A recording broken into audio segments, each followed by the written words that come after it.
أعوذ بالله من الشيطان الرجيم بسم الله الرحمن الرحيم الحمد لله رب العالمين والصلاة والسلام على أشرف الأنبياء والمرسلين وعلى آله وأصحابه أجمعين قالوا سبحانك لا علم لنا إلا ما علمتنا إنك أنت العليم الحكيم قال رب اشرح لي صدري ويسر لي أمري واحلل عقدة من لساني يفقه قولي فأما بعد Assalamualaikum warahmatullahi wabarakatuh. Muslimin, muslimat, mudah-mudahan kita semua dirahmati Allah Subhanahu wa taala. Kita mulai pertemuan kita pada malam ini dengan bacaan Ummul Kitab Al-Fatihah. A'udzubillahi minasyaitonirrajim. Bismillahirrahmanirrahim. Alhamdulillahi Rabbil Alamin Ar-Rahmanir Rahim Maliki Yawmiddin Iyyaka na'budu wa iyyaka nasta'in Ihdinas siratal mustaqim Siratal ladzina an'amta 'alaihim ghairil maghdubi 'alaihim waladdallin. Amin. Alhamdulillah, syukur kepada Allah Subhanahu wa taala. Puji-pujian kita panjatkan kehadrat Allah Subhanahu wa taala dengan segala nikmat yang dikurniakan kepada kita sehinggalah ke saat ini. Alhamdulillah kita dapat gunakan ke jalan yang diredai oleh Allah Subhanahu wa taala.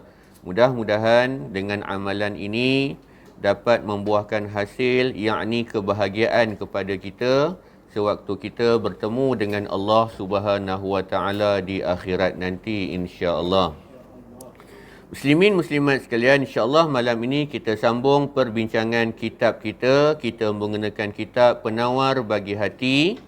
Kalau dalam kitab yang edisi lama, kita berhenti di muka surat yang ke-29. Malam ni kita tengok tajuk ataupun perenggan yang di bawah sekali itu. Okey. Kita nak masuk tentang masalah ghibah, mengumpat. Kita nak masuk tajuk tu. Tajuk besar kita ialah tentang masalah banyak bercakap. Itu tajuk besar kita, banyak bercakap.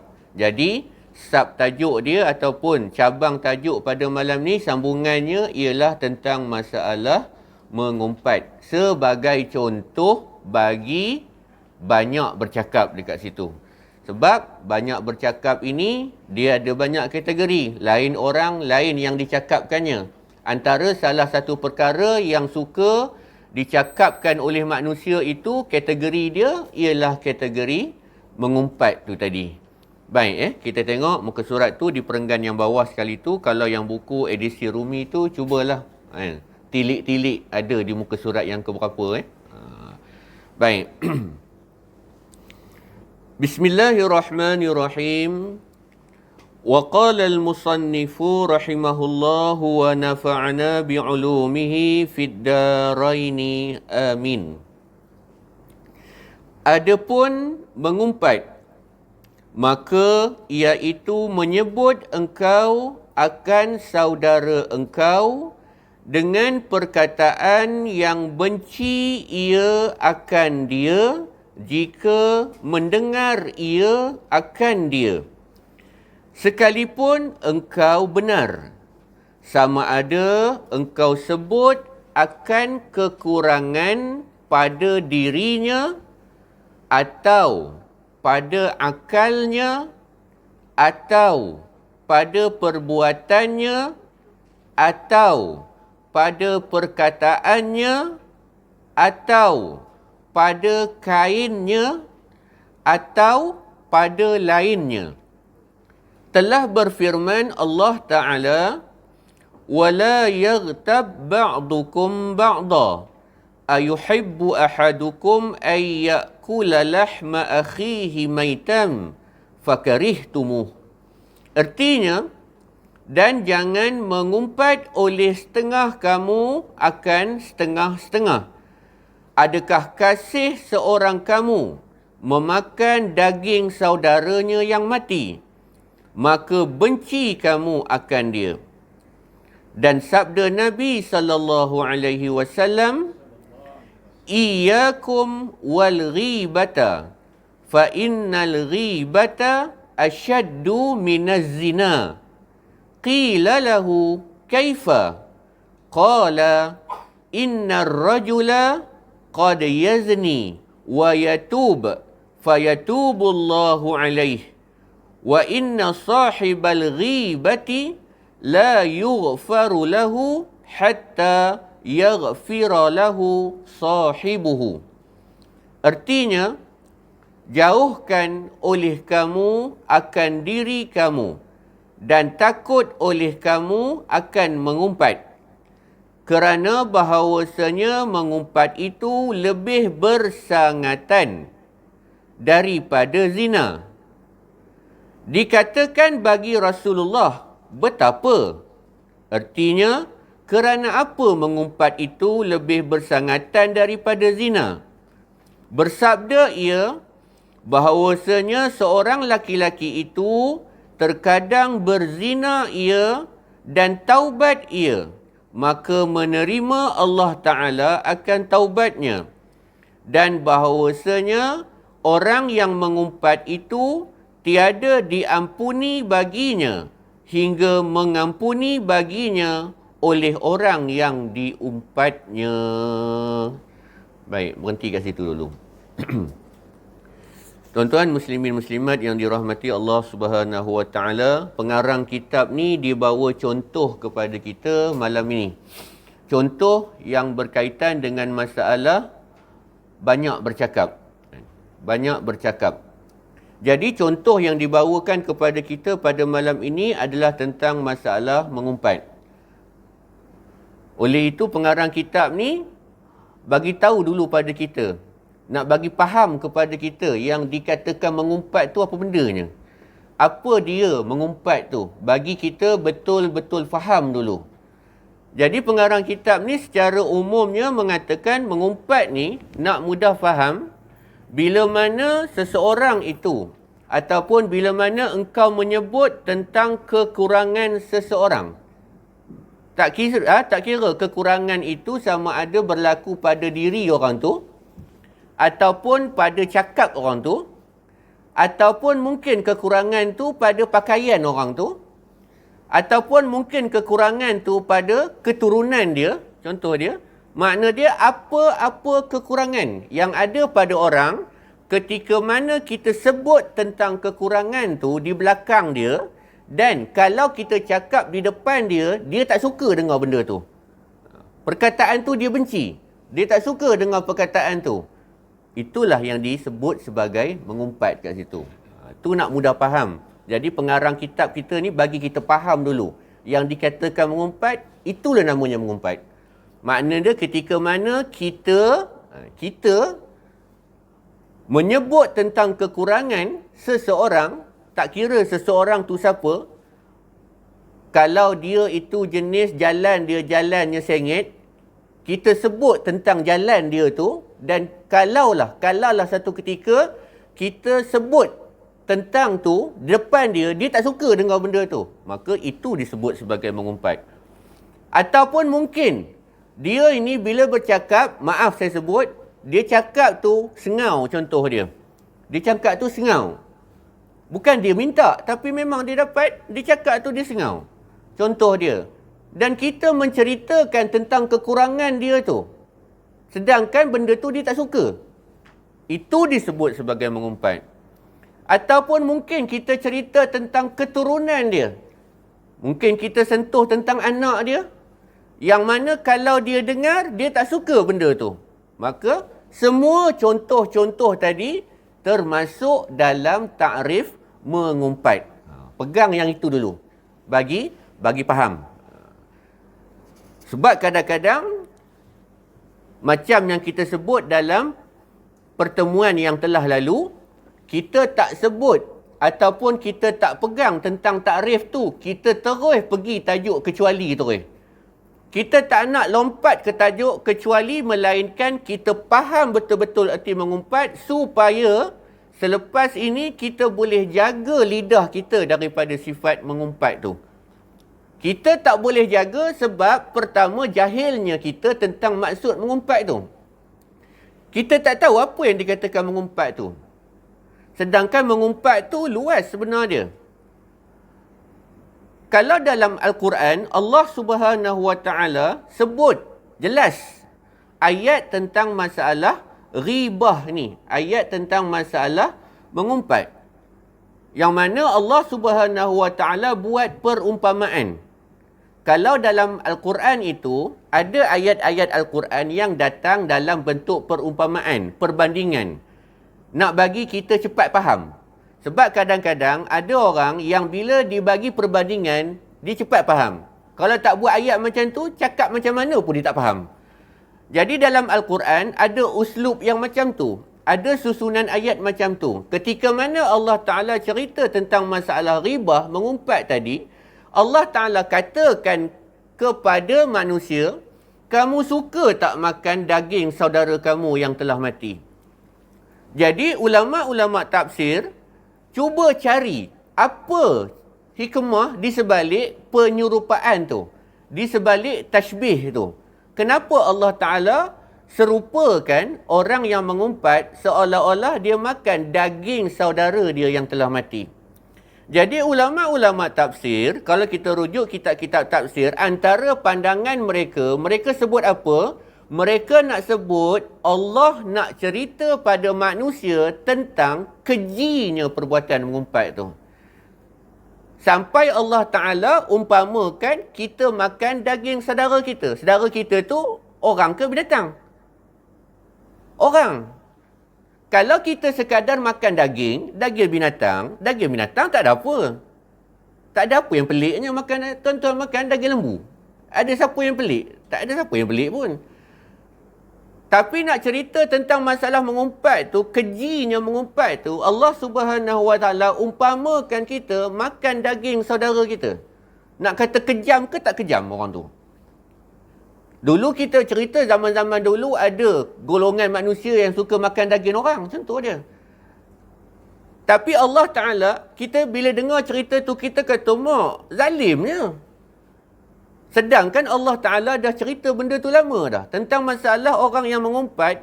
Nak katakan perbuatan mengumpat tu zalimnya. Nak katakan perbuatan mengumpat tu kejinya. Sampai Allah Subhanahu Wa Ta'ala buat perumpamaan. Seolah-olah kamu makan daging saudara kamu yang telah mati. Tuan-tuan jalan, tengok ada orang kat kampung ni tengah makan daging kawan. Contoh dia. Yang dah mati tepi jalan tu, tuan-tuan tengok. Apa pandangan tuan-tuan dekat orang tu? Yang akan terdetik pada pandangan kita, ya Allah, apa hina sampai makan daging orang? Macam itulah perbuatan mengumpat tu tadi. Kalau orang tahu tentang hinanya perbuatan mengumpat, macam itulah maksud perbuatan mengumpat tadi. Hinanya perbuatan mengumpat tu. Bila perbuatan tu hina, maka orang yang ada perbuatan tu juga dihina oleh Allah Subhanahu Wa Taala. Ingat tu. Sebab apa? Sebab sebelum ni kita pernah sebut kan. Kalau orang tu nak dipuji oleh Allah, dia kena hiaskan diri dia dengan sifat-sifat kepujian.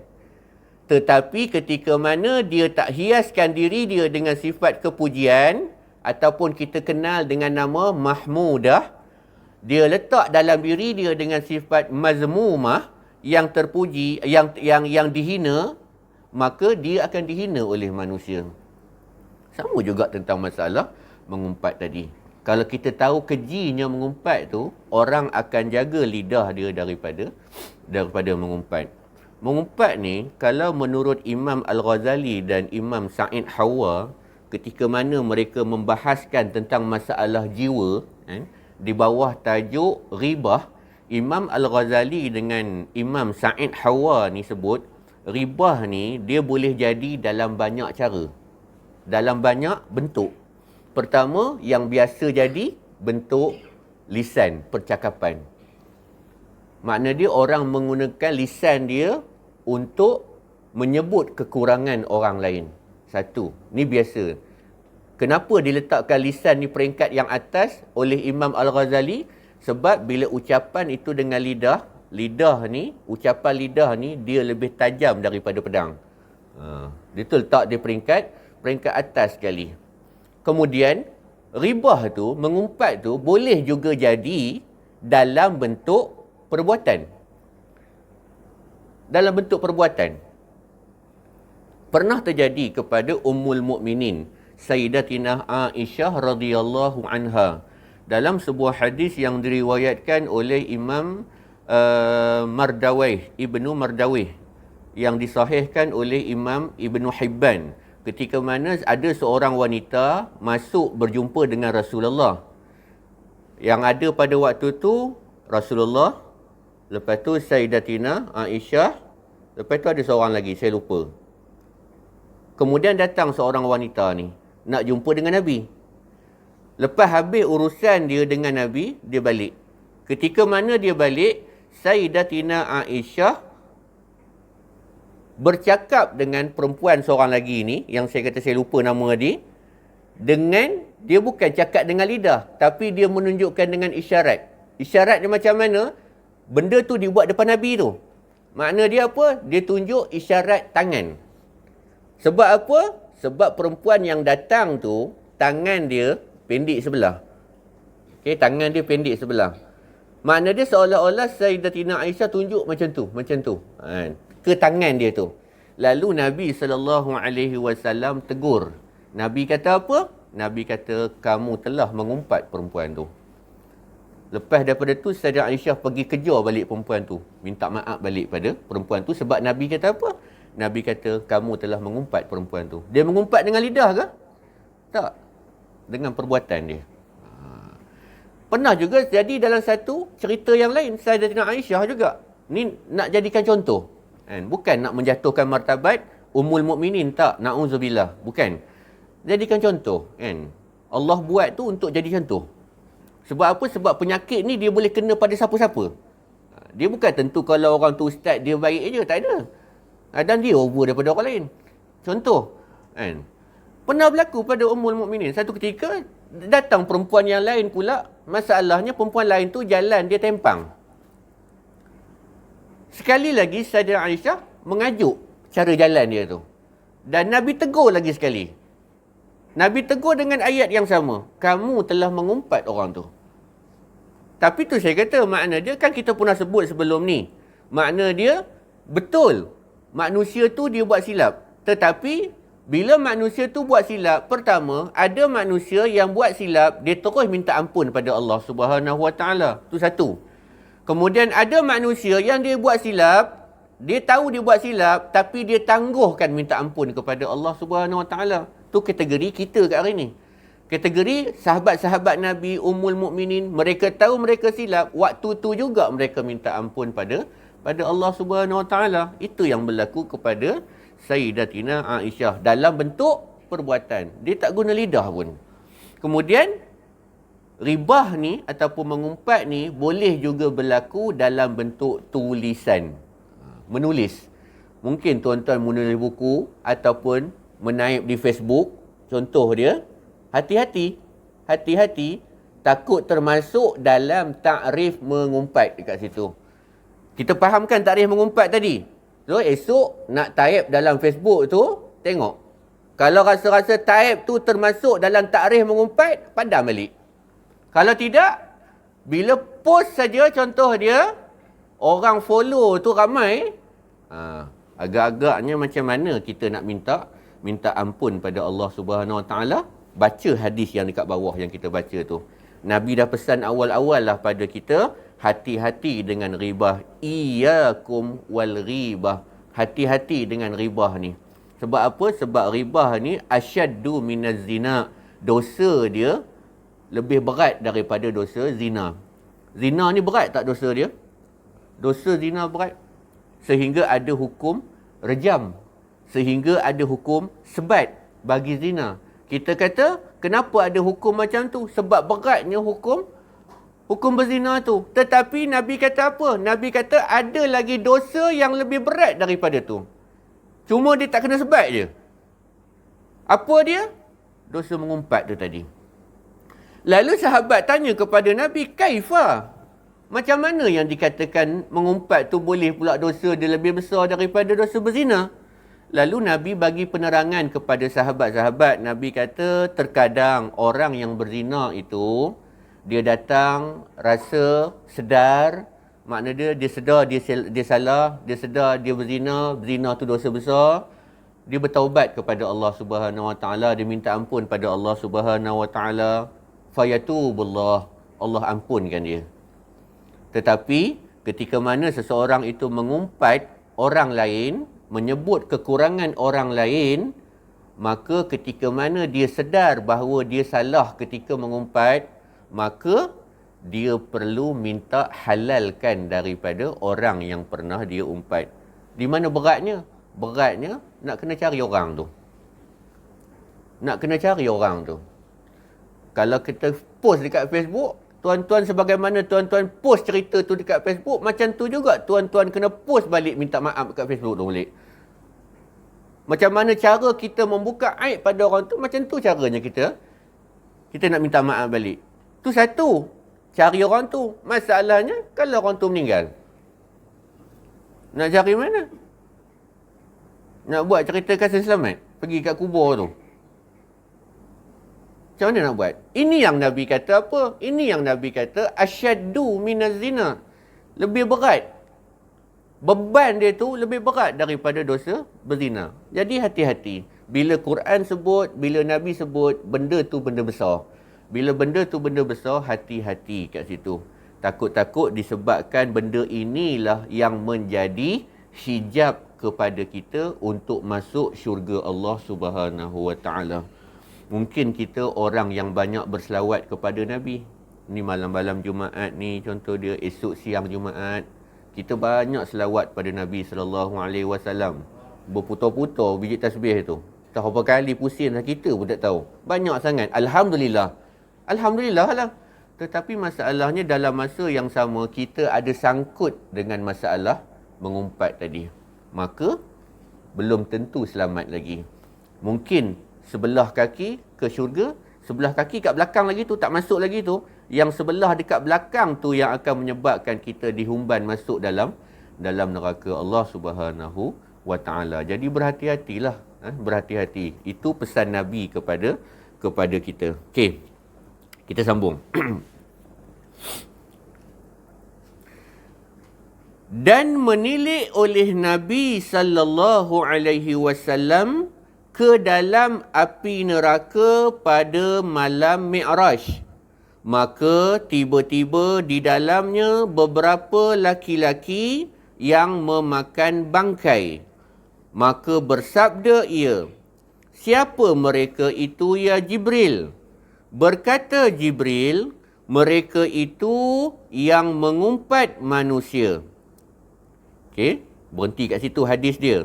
Dan ketahui olehmu bahawasanya mengumpat itu haram dengan ijma'. Okey, haram dengan ijma'. Makna dia, semua ulama' muktabar dari dulu sampai sekarang, ijma' hukum satu mengumpat ni, apa dia? Haram. Jangan kita pandai-pandai kata halal pula kat situ. Tu ijma'. Baik. Menilik oleh Nabi. Menilik itu makna dia apa? Menilik itu makna dia Nabi diperlihatkan pada malam Mi'raj. Pada malam Mi'raj kan Nabi diperlihatkan dengan pelbagai peristiwa. Linuriyahu min ayatina, kata Allah Ta'ala. Nabi itu diperlihatkan. Bukan Nabi minta lihat. Nabi diperlihatkan. Macam seorang VIP, dia jalan pergi tempat, dia dijemput, kemudian sampai di pameran tu, dia diperlihatkan ini. Sebab apa? Sebab sebagai lambang Hebatnya orang yang datang tu. Kan? Dia dimuliakan sampai tahap macam tu.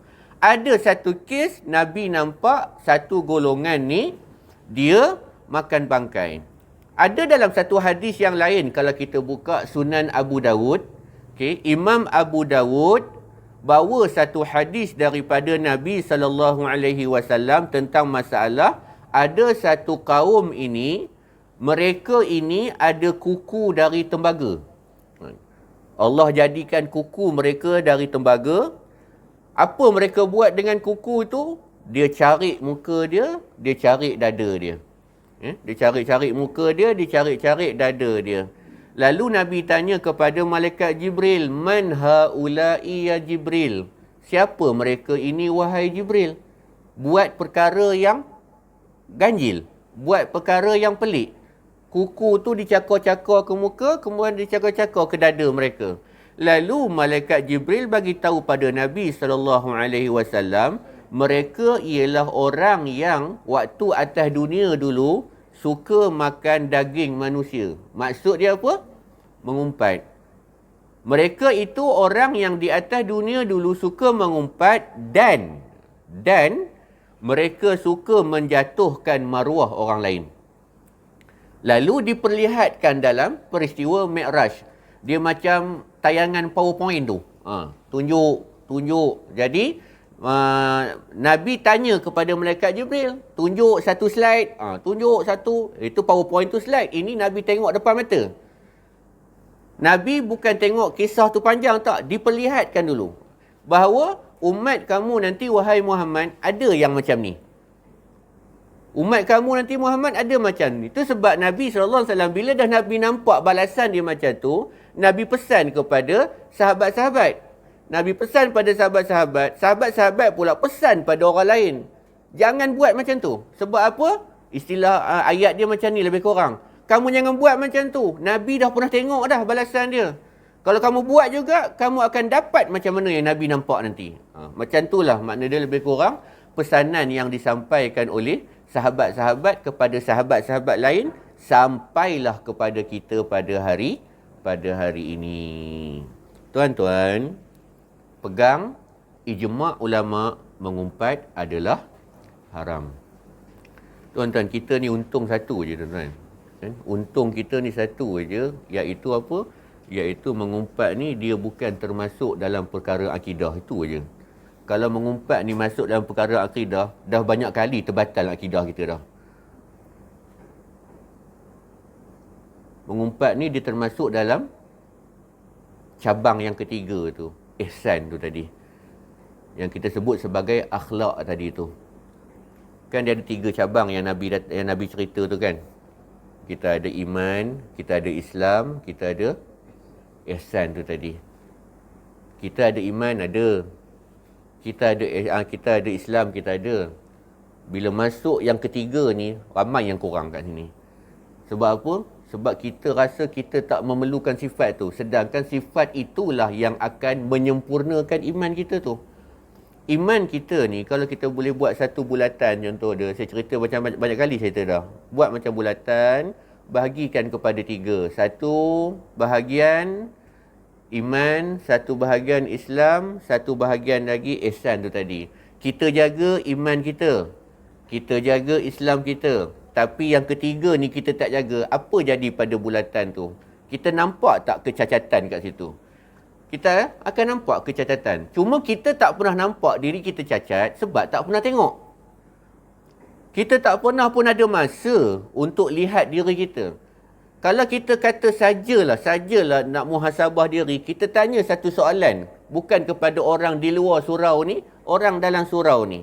Dalam satu hari, ada berapa minit untuk kita muhasabah diri kita? Tu kalau kita nak tanya. Sedangkan Allah Ta'ala tanya. Pernah tak kita jawab? Ya ayyuhalladzina amanu taqullah wal tanzur nafsum ma qaddamat lighad. Allah suruh kita tengok diri kita. Pernah tak kita tengok diri kita? Tu sebab kita tak pernah rasa yang kita pernah ngumpat orang. Sebab apa? Sebab kita tak pernah muhasabah pun. Kita tak pernah tengok dan tak ada masa pun nak buat benda tu. Tu kira ayat paling, kira kalau Arab Mesir tu kata musyadab.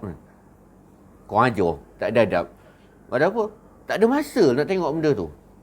24 jam yang Allah bagi, tak ada masa. Tu sebab kita rasa kita sempurna. Sebab apa? Sebab kita rasa akidah kita okey. Islam kita okey. Akhlak kita okey lah juga. Kat situ. Dia jadi macam tu. Sebab kita tak pernah tengok. Tapi bila kita tengok, maka kita akan nampak kekurangan kita di mana. Tu yang saya kata tadi, selamat kita sebab itu bukan termasuk dalam perkara akidah je. So kalau tuan-tuan nak berbicara tentang benda ni, dia kena letak tajuk betul-betul. Jangan letak tajuk tentang mengumpat ni, contoh dia dalam masalah akidah. Kalau tuan-tuan letak dalam masalah akidah, siapa yang suka mengumpat terkeluar dari Islam. Habis kita. Sebab apa? Sebab salah letak tajuk kat situ. Dia kena letak tajuk dia elok. Kalau nak bahas tentang akidah, akidah. Kalau nak bahas tentang syariat, syariat. Kalau nak bahas tentang tasawuf, kita malam ni cerita tentang tasawuf. Tu sebabnya ingat balik, mula-mula kuliah mula-mula tu saya pernah ingat tuan-tuan, cerita kita adalah cerita ihsan, bukan cerita iman. Kalau cerita iman ni, dia melibatkan akidah kat situ, melibatkan Islam dan kafir dekat situ. Ni cerita tentang penyempurnaan akhlak seseorang. Baik, nanti kita akan jumpa Allah Ta'ala, kita akan nampaklah Islam kita tu sempurna ke tak sempurna. Sekarang ni kita tak nampak lagi. Kecuali kalau kita pergi tanya kepada orang-orang yang al-arif billah ni. Orang-orang yang betul-betul kenal Allah Ta'ala, pergi jumpa dia. Pergi jumpa dia, Syekh, saya nak minta nasihat. Cuba tengok diri saya ni macam mana. Bukan kata dia mengetahui isi orang tu, tak. Dia tahu dengan sebab nur Allah Subhanahu Wa Ta'ala. Ilmu dia dapat tu, ilmu yang Allah bagi dekat dia. Tu saja. Sebab apa? Sebab mereka ni orang yang dekat dengan Allah Subhanahu Wa Ta'ala. Kena pergi tanya kat dia. Saya ni... Tapi tu kata, bila pergi jumpa orang menti, minta nasihat, jangan kita pula ceramah kat dia. Kadang-kadang selalu jadi macam tu. Kita pergi jumpa seorang ahli agama, contoh. Bukan semestinya ahli agama, tak. Kita pergi jumpa ahli agama. Nak minta nasihat. Sebelum kita minta nasihat, kita ceramah kat dia dulu. Sepatutnya pergi-pergi tu jaga adab kita. Malaikat Jibril ajar kepada Sayyidina Umar dan sahabat-sahabat ketika menuntut ilmu macam mana adab dia. Yang dalam hadis Jibril tu kan. Tanya soalan, ringkas-ringkas aja. Islam tu apa? Iman tu apa? Ihsan tu apa? Tu kan Malaikat Jibril ajar kepada Sayyidina Umar dan sahabat-sahabat adab. Kalau kamu nak bertanya, ringkaskan soalan tu. Supaya bagi orang yang jawab tu, dia boleh huraikan. Ini kadang-kadang orang yang jawab tu dua patah cakap. Yang bertanya tu, dia punya huraian dia boleh buat satu kitab. Ustaz, saya nak tanya. Yalah Ustaz, semalam sebenarnya saya musafir. Pergi ke Johor. Sebelum sampai Johor tu, yalah kita singgah lah R&R. Lalu Ustaz dia tanya, nak tanya apa sebenarnya? Tak, saya nak tanya Ustaz, hukum makan ni apa? Itu aja nak tanya. Tapi dia cerita tentang apa? R&R, tayar dia pancit, semua dia cerita. Tu nama dia apa? Tu kata-kata orang tak belajar adab. Kita belajar akidah, kita belajar syariat, tapi adab kita tak belajar. Sampai masalah adab bertanya pun tak belajar.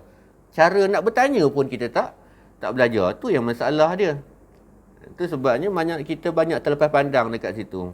Jadi tuan-tuan, muslimin muslimat yang dirahmati Allah Subhanahu Wa Taala, ada seorang ulama ni merangkap dia ni Habib Alawi bin Muhammad Al-Haddad dalam kitab dia Fawaid Ad-Durariyah kan. Dia ada bagi satu amalan. Dia bagi amalan kepada kita kamu lazimilah membaca dua qul a'udzu birabbil falaq dengan qul a'udzu birabbin nas setiap hari. Dia kata jadikan ia sebagai wirid bagi kamu. Kerana apa? Imam Habib Alawi bin Muhammad Al-Haddad ni sebut, dia kata kerana zaman ni banyak syaitan dan bisikan yang tidak baik.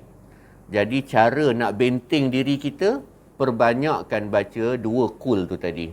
Qul a'udzu birabbil falaq, qul a'udzu birabbin nas, bin niat, dengan niat nak benteng diri kita.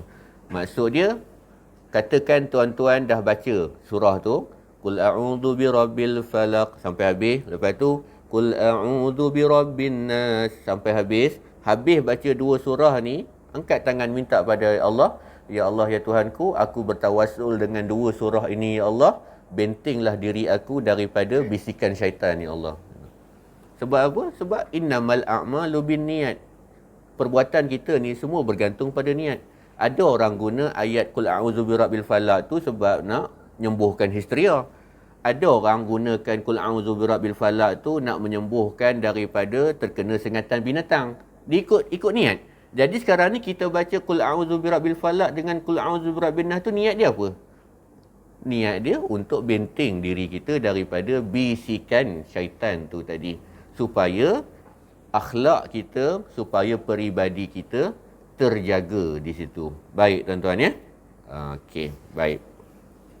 Boleh sambung ke nak berhenti kat situ? Sebab bila kita sambung tu nanti dia akan jadi panjang. Sebab kita nak masuk dah kepada